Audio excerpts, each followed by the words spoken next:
Finally, clarity. This is what the judge wanted hours ago, a clean, direct admission.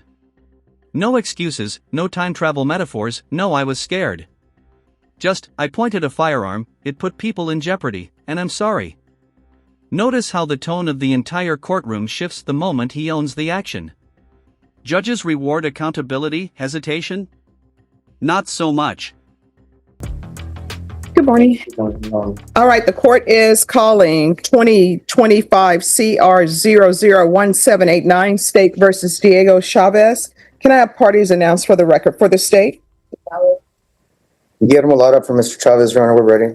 And are you Mr. Chavez? Yes, Your Honor. All right, you entered a plea of guilty on September 8th. PSI and TAP evaluation was completed. According to your plea bargain agreement, the state is recommending deferred adjudication. Have both parties had a chance to review the PSI and TAP evaluation? Yes. Yes, Your Honor. Any objections? No, Your Honor. All right, anything you wish to say on behalf of your client? Yes, Your Honor. Your Honor, I spoke with Mr. Chavez earlier today, and I did discuss some of the recommendations that were made by probation, specifically the fact that they want Mr. Chavez to have some type of outpatient treatment with his insurance company right now that he has.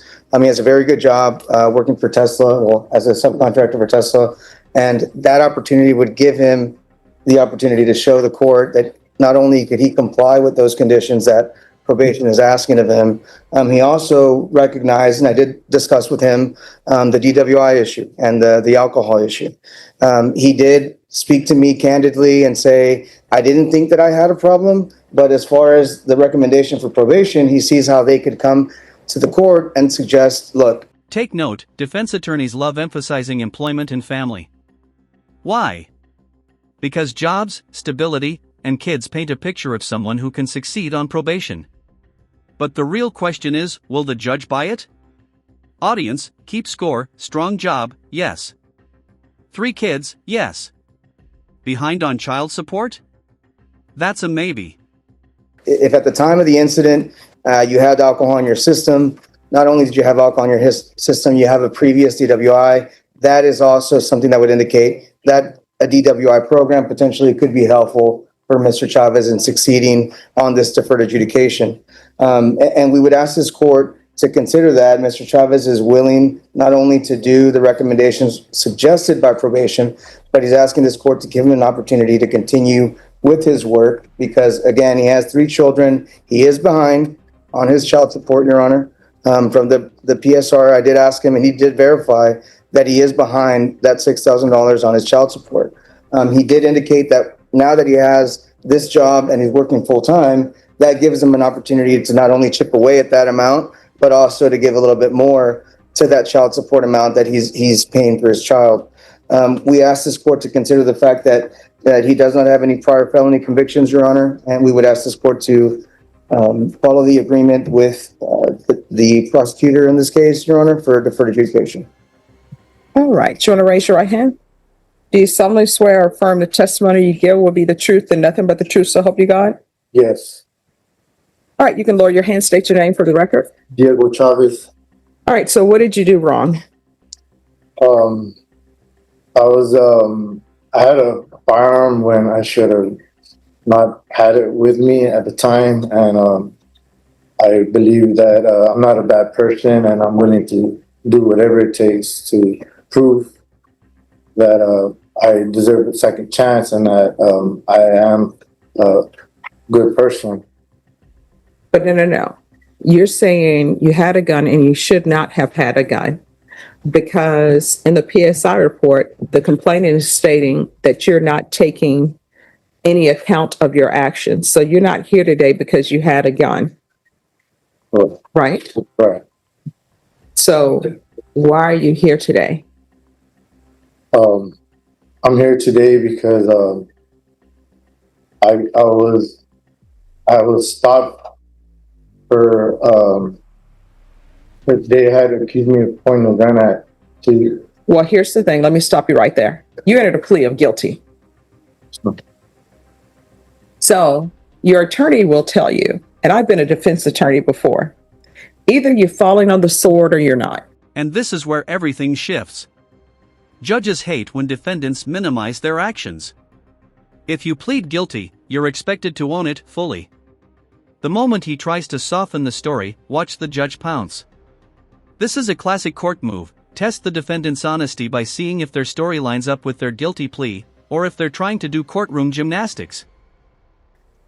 Now, your attorney has reviewed the PSI report. I'm assuming you've reviewed the PSI report. And let me just tell you, the complainant on page 4, did you read what the complainant said about you? Yes, ma'am. So, why are you here? Because the complainant says you had no remorse, zero remorse, and that you put several people's lives at risk, including a senior living facility that was nearby. So why are we here? I'm here to take action on anything I need to do. It was at this moment that he knew. He fucked up. I believe that No, I mean, you're here to take action if I follow this agreement and place you on probation. But why would I even, let's start here. Why would I even put you on probation? Because it seems from what you're telling me, the police just came out of the blue, pulled you over, and they pulled you over and you had a weapon in your car. It seems to me, if that's the case, then maybe you should be in misdemeanor court, not in felony court. So there has to be something that has occurred for you to be in felony court, other than, because your attorney is saying you don't have any felonies. So other than you're just driving around with a weapon, because if you're just driving around with a weapon, then maybe, depending on the facts, maybe it's unlawfully carrying of a weapon, which is a misdemeanor, but you're here for a felony. So I'm trying to figure out mentally, why do you think you are here?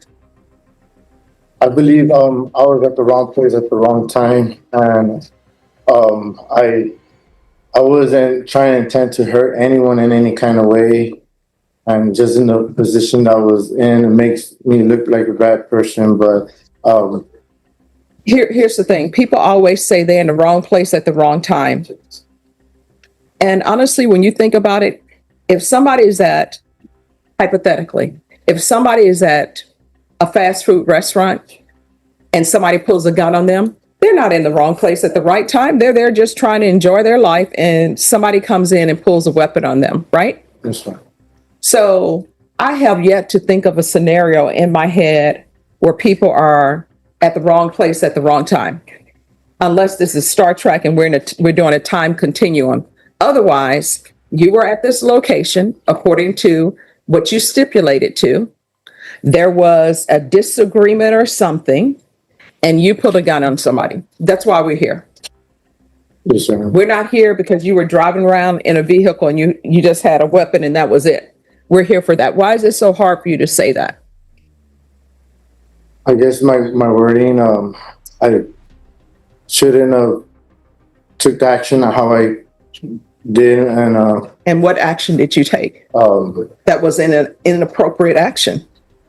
that I had a weapon on me that, I mean, in the situation that I was in, I felt that my life was in danger. Oh, then maybe we shouldn't be here. Maybe you should be at a jury trial and you should be arguing self-defense. See, here's the problem. You have pled guilty to this offense. Yes, ma'am. When you plead guilty to something, you are saying, yes, I did it. Now, sometimes it's not a guilty verdict. When the judge starts referencing Star Trek, you know your argument has officially left the building. This is her polite way of saying, sir, that excuse isn't even in the same galaxy as reality. In legal terms, wrong place, wrong time is right up there with the gun went off by itself. Not illegal to say, but definitely ineffective. You're at a jury trial, you're saying, yes, I did it, but let me give you my self-defense issue, or let me give you my justification. I did it, but this is why I shouldn't be punished for it, because legally I had a right to do what I did. So this is what we're going to do. Yes, ma'am. We're going to come back, and counsel, you can appear by Zoom.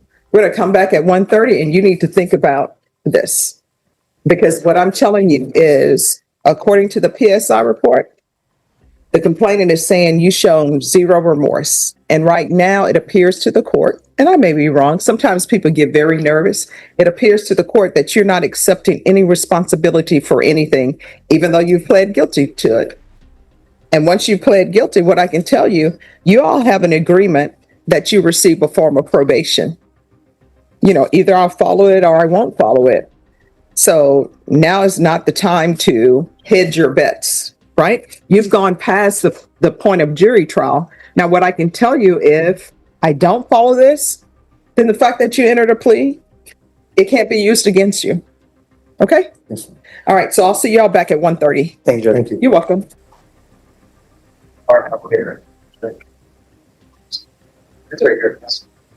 Yeah. All right. The court is calling 2025 CR 007189. State versus Diego Chavez. Could I have parties re-announced for the record, please? Gallery for the state. Guillermo Lara for the defendant, Your Honor. All right. Have you had a chance to gather your thoughts? Yes, Your Honor. And what did you wish to say, Mr. Chavez? I would say to have a second chance to prove myself that I am a good person. I'm willing to do whatever it takes to not only better myself, but be a good role model for my family, my kids. But why are we here? We are here because I pointed a firearm to security officers, and I understand that I put their life in jeopardy and everyone around them, and I'm sorry for what I've done. Now, was that so hard to say? Oh, Your Honor. Any questions, State? No, Judge. Anything else? No, Your Honor, not from the defense. All right. Are you employed? Yes, Your Honor. What do you do? I am an electrician for Finally, clarity. This is what the judge wanted hours ago, a clean, direct admission. No excuses, no time travel metaphors, no I was scared. Just, I pointed a firearm, it put people in jeopardy, and I'm sorry. Notice how the tone of the entire courtroom shifts the moment he owns the action. Judges reward accountability, hesitation? Not so much. temporary company that works in Tesla. Mm-hmm. And so what do they have you do? Do you work at the Tesla location or do? Yes, Your Honor. I distribute power for wherever they need any location in the facilities. And do you have children? Yes, Your Honor. I have 3. All right. What are their ages? 15. One's about to turn 18 on Christmas Eve, and 19, my oldest. And I have full custody of my middle child.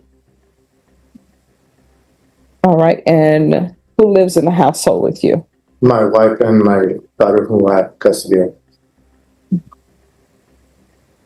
All right. The court will follow your agreement. Outside the agreement is the length of probation. The state is asking for 5 years.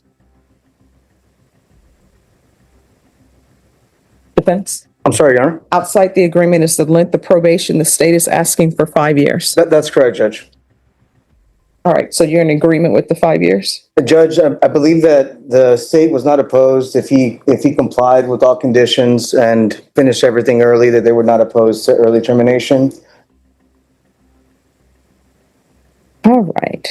Then the court will sentence you to 5 years deferred adjudication. There's $1,000 fine, 200 hours of community service restitution. I'm going to order anger management. Once that's completed, 100 hours will be deemed satisfied. I'm going to order parenting classes. Once that's completed, the remaining community service hours will be deemed satisfied.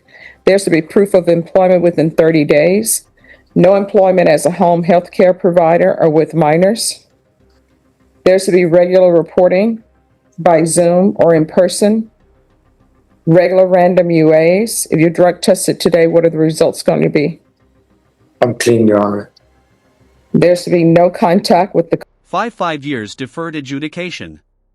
Translation: if he nails every condition in classes, treatment, community service, sobriety checks, this felony disappears like it never happened. But slip up?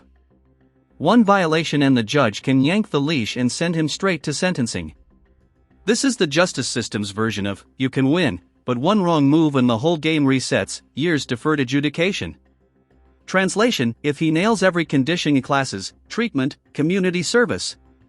Complainants. And of course, while you're on probation, you're not allowed to possess firearms. That means that you cannot have firearms in your home. Do you understand? Yes, Your Honor. And there is to be outpatient treatment. And that's with your private provider. And you're to sign a release for probation. And there's to be sober support meetings weekly for 3 months. Probation, is there anything else? All right, field visits 1 time per month for 6 months. And I know as part of their agreement outside of it, they wanted a mental health evaluation. I don't know if a mental health evaluation was completed. If it wasn't, we can do a mental health evaluation out of custody.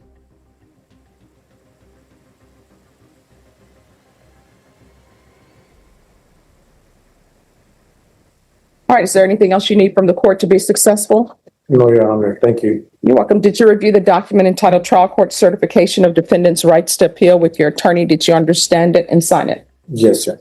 Because this is plea bargain agreement, because I followed your plea bargain agreement, and because you waived your right to appeal, you do not have the court's permission to appeal. Do you understand?